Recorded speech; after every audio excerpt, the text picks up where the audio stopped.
In this video, I'll show you how to use Zilch in-store from start to finish, starting by adding your virtual Zilch card to your phone's wallet, Apple Pay, Google Pay, or Samsung Pay.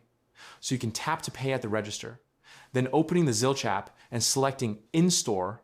After that, searching for the retailer you're shopping at, then choosing your payment plan, either paying in full to earn rewards, paying in 4 over 6 weeks, or selecting a longer plan if it's available for that store next. Tapping Enable Card to activate it, and finally, unlocking your phone at checkout and tapping it on the card reader to complete the purchase like a normal contactless payment.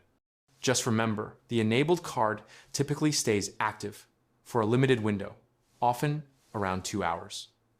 You need to be in a supported participating store for in-store transactions, and if you have a physical Zilch card, you can pay with chip and PIN or contactless, the same way you would with a normal card.